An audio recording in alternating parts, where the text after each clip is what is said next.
ನಮ್ಮ ಕುಟುಂಬದ ಸದಸ್ಯರು ಯಾರು, ಅವರ ಮಕ್ಕಳು ಎಲ್ಲಿದ್ದಾರೆ, ಅವರ ಹೆಸರೇನು ಹೇಳಿ ಇವತ್ತು ಅಪರೂಪವಾಗ್ತಾ ಇರುವಂತಹ ಸಂಬಂಧಗಳೇ ನಶಿಸಿ ಹೋಗ್ತಾ ಇರುವಂತಹ ಈ ಒಂದು ಕಾಲಘಟ್ಟದಲ್ಲಿ ಇವತ್ತೊಂದು ತಡಾಣಿ ಕುಟುಂಬದ ಕೊಂಬೆಗಳ ಸಂಭ್ರಮದ ಕಾರ್ಯಕ್ರಮ ಎಲ್ಲ ಬಾಂಧವ್ಯವನ್ನ ಸೇರಿಸುವಂತಹ ಒಂದು ಕಾರ್ಯಕ್ರಮದ ಸಂಘಟನೆಯನ್ನ ಮಾಡ್ತಾ ಇದೆ ಅಂದ್ರೆ, ಈ ಕಾರ್ಯಕ್ರಮದಲ್ಲಿ ನಾವು ಇವತ್ತು ಭಾಗವಹಿಸಿದ್ದೇವೆ ಅಂದ್ರೆ ತುಂಬಾ ಸಂತೋಷ ಅಂತ ಅನ್ನಿಸ್ತಾ ಇದೆ.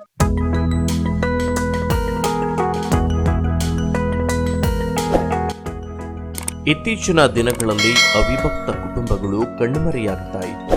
ಉದ್ಯೋಗ ವ್ಯವಹಾರದ ನಿಮಿತ್ತ ದೂರದ ಊರುಗಳಲ್ಲಿ ನೆಲೆಸಿದ್ದು ತಮ್ಮ ಕುಟುಂಬಸ್ಥರು ರಕ್ತ ಸಂಬಂಧಿಗಳ ಪರಿಚಯವೇ ಇರುವುದಿಲ್ಲ. ಅವರೆಲ್ಲರನ್ನ ಒಟ್ಟಿಗೆ ಸೇರಿಸುವ ವಿನೂತನ ಪ್ರಯತ್ನಕ್ಕೆ ಸಾಕ್ಷಿಯಾಯಿತು ತಡಾಣಿಯ ಕೊಂಬೆಗಳ ಸಂಭ್ರಮ ಕಾರ್ಯಕ್ರಮ. ಹೌದು, ಇತ್ತೀಚಿನ ದಿನಗಳಲ್ಲಿ ಸಂಬಂಧಗಳು ಶಿಥಿಲವಾಗುತ್ತಿರುವ ಕಾಲಘಟ್ಟದಲ್ಲಿ, ಮೌಲ್ಯಗಳೇ ಕಾಣೆಯಾಗುತ್ತಿರುವ ದಿನಮಾನದಲ್ಲಿ, ಭಾವನೆಗಳೇ ಬತ್ತಿ ಹೋಗುತ್ತಿರುವ ಸಮಯದಲ್ಲಿ ಸಂಬಂಧಗಳನ್ನ ಬೆಸೆಯುವಂತಹ, ಬಾಂಧವ್ಯವನ್ನ ಬೆಸೆಯುವ ಉದ್ದೇಶದಿಂದ ಹೊನ್ನಾವರ ತಾಲೂಕಿನ ಮೊಗ್ವ ಗ್ರಾಮ ಪಂಚಾಯತ್ ವ್ಯಾಪ್ತಿಯ ತಡಾಣಿಯ ಗಣೇಶ್ ಹೆಗಡೆ ಮನೆಯ ಕುಟುಂಬಸ್ಥರು ಅಶ್ವತ್ಥ ಮರದ ಕೆಳಗೆ ತಡಾಣಿ ಕೊಂಬೆಗಳ ಸಂಭ್ರಮ 2025 ಕಾರ್ಯಕ್ರಮವನ್ನ ಆಯೋಜಿಸಲಾಗಿದೆ. ಕುಟುಂಬಸ್ಥರೆಲ್ಲರೂ ಸೇರಿ ಅಶ್ವತ್ಥ ಮರದ ಕೆಳಗೆ ಪೆಂಡಲ್ ಹಾಕಿ ಗಣಪತಿ ಪೂಜೆಯನ್ನ ಮಾಡಿ ಕಾರ್ಯಕ್ರಮವನ್ನ ಪ್ರಾರಂಭಿಸಲಾಯಿತು. ಕುಟುಂಬದಲ್ಲಿ ಇದ್ದಂತಹ ವ್ಯಕ್ತಿಗಳ ಹೆಸರನ್ನ ಹಾಗೂ ವಿವಿಧ ಜಾತಿಯ ಮರಗಳ ಹೆಸರನ್ನ ಈ ಕಾರ್ಯಕ್ರಮದಲ್ಲಿ ಆಕರ್ಷಿಸಿತ್ತು. ಕುಟುಂಬಸ್ಥರಿಗೆ ವಿವಿಧ ಸ್ಪರ್ಧಾ ಕಾರ್ಯಕ್ರಮ, ಸಾಂಸ್ಕೃತಿಕ ಹಾಗೂ ಮನರಂಜನಾ ಕಾರ್ಯಕ್ರಮ ಏರ್ಪಡಿಸಲಾಗಿತ್ತು. ಅಲ್ಲದೆ ಕುಟುಂಬದ ಹಿರಿಯರನ್ನ ಸನ್ಮಾನಿಸಿ ಗೌರವಿಸಲಾಯಿತು. ಮಧ್ಯಾಹ್ನದ ವೇಳೆಗೆ ಊಟದ ವ್ಯವಸ್ಥೆಯನ್ನ ಸಹ ಮಾಡಲಾಯಿತು. ಇವರ ಕುಟುಂಬಸ್ಥರು ಬೇರೆ ಬೇರೆ ರಾಜ್ಯದಲ್ಲಿ ನೆಲೆಸಿದ್ದು ಅವರನ್ನ ತಡಾಣಿಯ ಕೊಂಬೆಗಳ ಸಂಭ್ರಮ ಕಾರ್ಯಕ್ರಮದ ಮೂಲಕ ಕುಟುಂಬದ ಜನರು ಎಲ್ಲರನ್ನ ಸೇರುವುದರ ಮೂಲಕ ಒಂದು ರೀತಿಯ ಹಬ್ಬದ ವಾತಾವರಣ ಹಾಗೂ ಭಾವನಾತ್ಮಕ ಸನ್ನಿವೇಶಕ್ಕೆ ಸಾಕ್ಷಿಯಾಯಿತು. ನಮ್ಮ ಕುಟುಂಬದ ಜನರು ಎಲ್ಲರನ್ನ ಸೇರಿ ಅಶ್ವತ್ಥ ಮರದ ಕೆಳಗೆ ಕಾರ್ಯಕ್ರಮವನ್ನ ಆಯೋಜಿಸಲಾಗಿದ್ದು ಎಲ್ಲರೂ ಬಂದು ಸೇರಿದ್ದಾರೆ. ಕುಟುಂಬದ ಸದಸ್ಯರೆಲ್ಲರೂ ಈ ದಿನ ಬಂದು ಸೇರಿದಾಗ ಬಾಂಧವ್ಯ ಪರಿಚಯವಾಗುತ್ತದೆ. ಒಬ್ಬರನ್ನೊಬ್ಬರು ಪರಿಚಯವಾಗಿ ಅರಿತುಕೊಂಡು ಇದ್ರೆ ಬಾಂಧವ್ಯ ವೃದ್ಧಿಯಾಗುತ್ತದೆ. ಈ ಆಲೋಚನೆಯು ನಮ್ಮ ಮಗಳ ಮನೆ ಗುಜರಾತ್ ನಲ್ಲಿ ಇದ್ದು ಅಲ್ಲಿಯೂ ಕೂಡ ಅವಿಭಕ್ತ ಕುಟುಂಬಸ್ಥರಾಗಿದ್ದವರು ಬೇರೆ ಬೇರೆ ಕಡೆ ವಾಸವಾಗಿರುವವರು ಎಲ್ಲರೂ ಸೇರಿ 40 ಕುಟುಂಬದವರು ಒಟ್ಟಿಗೆ ಸೇರ್ತಾರೆ. ಅದನ್ನ ನೋಡಿ ನಮ್ಮಲ್ಲಿಯೂ ಕೂಡ ಇದನ್ನ ಮಾಡಿದ್ರೆ ಉತ್ತಮ ಎಂದು ಅನಿಸಿ ಕುಟುಂಬಸ್ಥರ ಸಲಹೆ ಪಡೆದು ಕುಟುಂಬಸ್ಥರಿಗೂ ಸಂಪರ್ಕಿಸಿ ಉತ್ತಮವಾದ ಕಾರ್ಯಕ್ರಮ ಮಾಡಿದ್ದೇವೆ ಎಂದು ಎಸ್.ವಿ. ಹೆಗ್ಡೆ ಹೇಳಿದರು. ಇವತ್ತಿನ ದಿನ ಮೊಟ್ಟ ಮೊದಲಾಗಿ ನಾವು ನಮ್ಮ ತಡಾಣಿ ಕುಟುಂಬದ ಎಲ್ಲರನ್ನೂ ಒಳಗೊಂಡುಕೊಂಡು ಎಲ್ಲೆಲ್ಲಿದ್ದಾರೋ ಅವರನ್ನೆಲ್ಲ ಸೇರಿಕೊಂಡು ಒಂದು ದಿವಸದ ಈ ಅಶ್ವತ್ಥ ಮರದ ನೇಚರಿನ ನಡುವೆ ಸೇರುವ ಒಂದು ನಿರ್ಧಾರ ಮಾಡಿ ಎಲ್ಲರೂ ಬಂದು ಸೇರಿದ್ದಾರೆ. ಇದೊಂದು ಅವಿಭಕ್ತ ಕುಟುಂಬವೇ ಇಲ್ಲಿರುವಂತ ಪರಿಸ್ಥಿತಿಯಲ್ಲಿ ಎಲ್ಲೆಲ್ಲೋ ಇದ್ದಾರೆ. ನಮ್ಮ ಮನೆ ಅಣ್ಣ ತಮ್ಮಂದಿರ ಮಕ್ಕಳೇ ಗುರುತನೇ ಇರುವುದಿಲ್ಲ ನಮಗೆ. ಹಾಗೆ ಈ ಒಂದು ವರ್ಷವಾದ ನಾವು ಸೇರಿ ಎಷ್ಟೊಂದು ಸಂತೋಷ. ನೀವು ಯಾರನ್ನು ಬೇಕಾದ್ರೂ ಕೇಳಿ, ತುಂಬಾ ಉತ್ತಮವಾದಂತ ಇದು. ನನ್ನ ಒಂದು ಅಭಿಪ್ರಾಯ ಏನಂದ್ರೆ, ಈ ತರ ಸಮಾಜದಲ್ಲಿ ಎಲ್ಲರೂ ಇದು ಕೇವಲ ನಮ್ಮ ಮನೆ ನೆಂಟರು ಮಾತ್ರ ಅಲ್ಲ, ನನ್ನ ಅಕ್ಕಪಕ್ಕದ ಮನೆಯವರು, ನಾವು ಪುರಾತನವಾಗಿ ಇದ್ದವರು, ಒಂದು ಅವಿಭಕ್ತ ಕುಟುಂಬ ಎಲ್ಲ ಸೇರಬೇಕು. ವರ್ಷಕ್ಕೊಂದು ಸೇರಿ ಒಂದು ದಿನವನ್ನಾದ್ರೂ ಕಳೆದು ಆಗ ಪರಿಚಯವಾದಾಗ ಅದನ್ನ ಉಳಿಸಿಕೊಂಡು ಒಬ್ಬರಿಗೊಬ್ಬರು ಸಂಪರ್ಕದಲ್ಲಿ ಇಟ್ಕೊಂಡ್ರೆ ಮಾನವ ಸಂಬಂಧ ಎಷ್ಟೊಂದು ಈಗ ಸ್ಟ್ರೆಸ್ ಮತ್ತೆ ಇದೆಲ್ಲ ಸ್ವಲ್ಪ ಮಟ್ಟಿಗಾದ್ರೂ ಜನರಿಗೆ ಅನುಕೂಲವಾಗುವ ಒಂದು ಅಭಿಲಾಷೆಯಿಂದ ಈ ಕನ್ಸರ್ಟಿನ ಕಾರ್ಯಕ್ರಮವನ್ನು ನಾವು ಮಾಡ್ತಾ ಇದ್ದೇವೆ. ಇದನ್ನು ನೋಡಿ ನೀವೆಲ್ಲರೂ ಮಾಡಿದ್ರೆ ನಾವು ಖುಷಿ, ಸಮಾಜಕ್ಕೂ ಒಳ್ಳೇದಾಗ್ತದೆ. ಈ ಪ್ಲಾನ್ ಹೇಗ್ ಬಂತದೆ, ನಾನು ಗುಜರಾತ್ ನಲ್ಲಿ ನನ್ನ ಮಗಳ ಮನೆ ಇದೆ. ಅವರು ಸುಮಾರು 40 ಫ್ಯಾಮಿಲಿ, ಅಂದ್ರೆ ಯಾರು ನೆಂಟರಿಷ್ಟ ಎಲ್ಲ ಹಿಂಗೆ ಫ್ಯಾಮಿಲಿಯಲ್ಲಿ ಕವಲು ಹೊಡೆದು ಹೋದಂತವ್ರು. ಅವರು ಸುಮಾರು 50 ವರ್ಷ ಪ್ರತಿ ವರ್ಷ ಮಾಡ್ತಾ ಇದ್ದಾರೆ. ಅದನ್ನ ನೋಡಿ ನನಗೂ ಸಹ ಈ ತರ ಒಂದು ಸಾಮಾಜಿಕ ಒಂದು ವ್ಯವಸ್ಥೆ ಅಥವಾ ಒಂದು ಬದಲಾವಣೆ ಯಾಕೆ ಮಾಡಬಾರದು ಅನ್ನುವಂತ ಒಂದು ಹಂಬಲ ಕೊರೆತಿತ್ತು. ಅದು ಈ ವರ್ಷ ನಾವೆಲ್ಲ ಸೇರಿ ಬೆಂಗಳೂರು, ಮೈಸೂರಿನೆಲ್ಲ ಅಣ್ಣ ತಮ್ಮಂದಿರು, ಬೇರೆ ಬೇರೆ ಚಿಕ್ಕಪ್ಪಂದಿರು, ದೊಡ್ಡಂದಿರು, ಮಾವಂದಿರು, ಅಳಿಯಂದಿರು ಎಲ್ಲರನ್ನ ಸೇರಿಸಿ ಒಂದು ಫ್ಯಾಮಿಲಿ ಟ್ರೀ ಮಾಡಿ ಒಂದು ಕಾರ್ಯಕ್ರಮನ 2 ತಿಂಗಳಲ್ಲಿ ಒಟ್ಟು ಮಾಡಿ ಈ ತರ ಮಾಡಿದ್ದೇವೆ. ಈ ದಿವಸ ಮತ್ತೊಂದು ವಿಷಯ, ನಮ್ಮ ಕುಟುಂಬದಲ್ಲಿ ಇರುವಂತ ಎಷ್ಟೊಂದು ಕಲಾ ಪ್ರತಿಭೆಗಳು ಇದೆ. ಅವರೆಲ್ಲರೂ ನಮಗೆ ಕೂತು ನೋಡುವಾಗ ನಮ್ಮದೇ ಮಕ್ಕಳು, ನಮ್ಮ ಅಣ್ಣ ತಮ್ಮದಿರು ಮಕ್ಕಳು ಹೇಗಿದ್ದಾರೆ ಅನ್ನೋದು ಇವತ್ತು ನಮಗೆ ಗುರ್ತಾಗ್ತಾ ಇದೆ. ಸಾಂಸ್ಕೃತಿಕ ಕಾರ್ಯಕ್ರಮವನ್ನು ಏರ್ಪಾಟು ಮಾಡಿದ್ದೇವೆ. ಸ್ವಲ್ಪ ಆಟೋಟ, ಅದಲ್ಲದೆ ಧಾರ್ಮಿಕ ಕ್ರಿಯೆ ನಮ್ಮ ಒಂದು ಅವಿಭಾಜ್ಯ ಅಂಗವಾಗಿದೆ. ಏನೇ ಮಾಡಬೇಕಾದರೂ ಇವತ್ತು ಗಣಪತಿ ಕಥೆಯನ್ನು ನಾವು ಅದನ್ನು ಮಾಡಿದ್ದೇವೆ.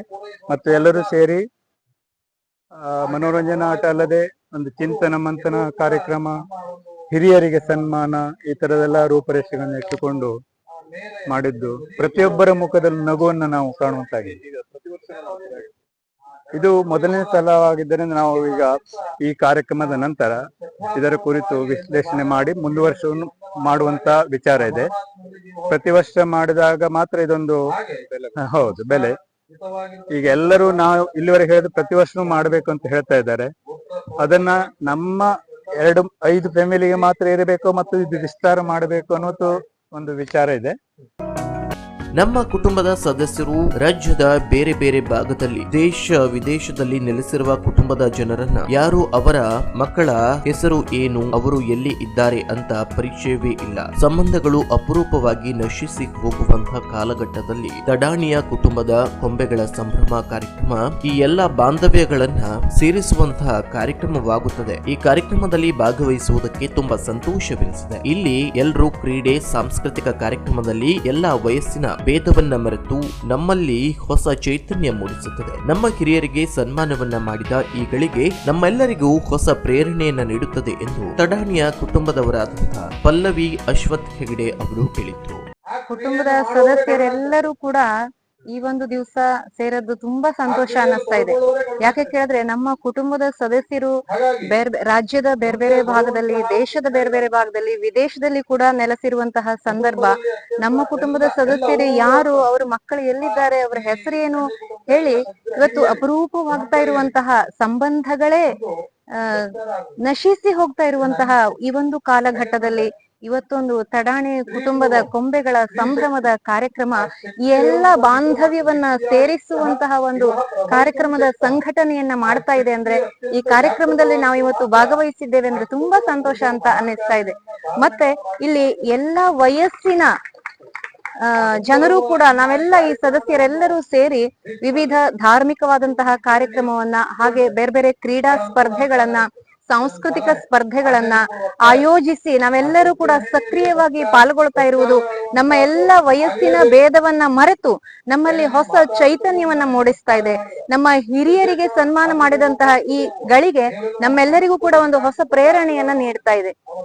ಮತ್ತೆ ಈ ಕಾರ್ಯಕ್ರಮವನ್ನ ಪ್ರತಿ ವರ್ಷ ನಾವು ಮುಂದುವರಿಸಿಕೊಂಡು ಹೋಗಬೇಕು ಹೇಳುವಂತಹ ಭಾವನೆಯು ಕೂಡ ನಮ್ಮಲ್ಲಿ ಈಗ ಜಾಗೃತವಾಗ್ತಾ ಇದೆ ಅಂತ ಹೇಳಿ ತುಂಬಾ ಖುಷಿ ಆಗ್ತಾ ಇದೆ. ಈ ಕಾರ್ಯಕ್ರಮದ ಮೂಲಕ ನಮ್ಮ ಕುಟುಂಬದ ಜನರ ಪರಿಚಯವೇ ಎಷ್ಟೋ ಕುಟುಂಬದ ಸದಸ್ಯರಿಗೆ ಇಲ್ಲವಾಗಿ ಎಲ್ಲರೂ ಇದೇ ತರಹ ತಮ್ಮ ತಮ್ಮ ಕುಟುಂಬದಲ್ಲಿ ಇಂತಹ ಕಾರ್ಯಕ್ರಮಗಳನ್ನ ಅನುಸರಿಸಿದ್ರೆ ಉತ್ತಮವಾದ ನೆಮ್ಮದಿ ಜೀವನ ಸಾಧ್ಯವಾಗುತ್ತದೆ ಎಂದು ಕಲ್ಪನಾ ಹೆಗಡೆ ಹೇಳಿದ್ರು. ಈ ಕಾರ್ಯಕ್ರಮವನ್ನು ಮಾಡುವ ಒಂದು ಪರಿಕಲ್ಪನೆ ನಮ್ಮ ಇವರು ದೊಡ್ಡಣ್ಣ ಅವರದ್ದು. ಅವರು ನಮ್ಮನ್ನು ಸಂಪರ್ಕಿಸಿದಾಗ ನಮ್ಮ ಕಡೆಯಿಂದ ಏನು ಸಾಧ್ಯ ಉಂಟ ಅಷ್ಟು ಸಲಹೆ ಸೂಚನೆ ಅವರ ಮಾರ್ಗದರ್ಶನದಲ್ಲಿ ನಮ್ಮ ಆದಂತ ಪ್ರಿಪರೇಷನ್ಸ್ ಎಲ್ಲ ಮಾಡಿದ್ದೇವೆ. ಮತ್ತೆ ಈ ತರದ ಕಾರ್ಯಕ್ರಮ ನಮ್ಗೆ ತುಂಬಾ ಖುಷಿ. ಯಾಕೆಂದ್ರೆ ನಮ್ಮ ಫ್ಯಾಮಿಲಿಯಲ್ಲೇ ಎಷ್ಟೋ ಜನರದ್ದು ನಮ್ಗೆ ಪರಿಚಯವೇ ಇರ್ಲಿಲ್ಲ. ಯಾರ ಮಗಳು, ಯಾರ ಹಸ್ಬೆಂಡ್, ಆ ತರ ಎಲ್ಲ ಈಗ ಇವತ್ತು ಒಂದು ಸಾಧಾರಣ 50% ಆದ್ರೂ ನಮ್ಗೆ ಐಡಿಯಾ ಬಂದಿದೆ. ಇನ್ನು ನಾವು ಇದೇ ತರ ಮುಂದುವರಿಸ್ಕೊಂಡು ಹೋಗ್ಬೇಕು ಅಂತ ಯೋಚನೆ ಮಾಡ್ತಾ ಇದ್ದೇವೆ. ಸಮಾಜದಲ್ಲಿ ಎಲ್ಲಾ ಕುಟುಂಬಗಳು ಸಾಧ್ಯ ಆದಷ್ಟು ಇದೇ ರೀತಿಯಲ್ಲಿ ಮಾಡಿದ್ರೆ ನಮ್ಮ ಭಾರತದಂತಹ ದೇಶಕ್ಕೆ ಒಂದು ಒಗ್ಗೂಡುವಿಕೆ, ಇದಕ್ಕೆ ಅನುಕೂಲ ಆಗ್ತದೆ ಅನ್ನೋದು ನನ್ನ ಅಭಿಪ್ರಾಯ. ಹೊರಗಡೆ ಇರುವಂತವರು ಎಲ್ಲರೂ ಆ ಸಂದರ್ಭದಲ್ಲಿ ಏನೇ ಕೆಲಸ ಇದ್ರು ಒತ್ತಡ ಹಾಗೆ ನಾವು ಬಂದು ಸೇರಿದ್ದೇವೆ. ಇದೇ ರೀತಿ ಬಂದ್ರೆ ಒಂದು ಒಗ್ಗಟ್ಟು, ಒಟ್ಟಾರೆ ನಮ್ಮ ದೇಶದ ಒಗ್ಗಟ್ಟು ಸಾಧ್ಯ. ಎಲ್ಲಾ ಕುಟುಂಬಗಳಲ್ಲಿ ಈ ತರ ನಡೀತಾ ಹೋದ್ರೆ ಒಂದೇ ಸರಿ ಸಾಧ್ಯ ಇಲ್ಲದ್ರು ಕ್ರಮೇಣ ನಮ್ಮನ್ನು ನೋಡಿ ಇನ್ನೂ 4 ಕುಟುಂಬಗಳು ಮಾಡ್ಲಿ ಅನ್ನೋದು ನಮ್ಮ ಆಶಯ. ಇತ್ತೀಚಿನ ದಿನದಲ್ಲಿ ಸಂಬಂಧದ ಕುಟುಂಬದ ಅರ್ಥವನ್ನ ಕಳೆದುಕೊಳ್ಳುತ್ತಿರುವಂತಹ ಕಾಲಘಟ್ಟದಲ್ಲಿ ಈ ತಡಾಣಿಯ ಈ ಕುಟುಂಬವು ಸಂಬಂಧಗಳನ್ನ ನಶಿಸಿ ಹೋಗುತ್ತಿರುವಂತಹ ಕಾಲಘಟ್ಟದಲ್ಲಿ ಕುಟುಂಬದ ಸದಸ್ಯರೆಲ್ಲರೂ ಒಟ್ಟಿಗೆ ಸೇರಿ ಒಂದು ದಿನ ತಡಾಣಿ ಕೊಂಬೆಗಳು ಕಾರ್ಯಕ್ರಮ ಮಾಡಿರುವಂತದ್ದು ಎಲ್ಲರಿಗೂ ಪ್ರೇರಣೆ ಎನ್ನಬಹುದು. Koojalli times news, Honnavar. ಕುತೂಹಲಕಾರಿ ಮಾಹಿತಿಗಾಗಿ ಕೂಜಳ್ಳಿ ಟೈಮ್ಸ್ ಚಾನೆಲ್ಗೆ ಸಬ್ಸ್ಕ್ರೈಬ್ ಆಗಿ, ಪಕ್ಕದಲ್ಲಿರುವ ಬೆಲ್ ಐಕಾನ್ ಅನ್ನು ಪ್ರೆಸ್ ಮಾಡಿ.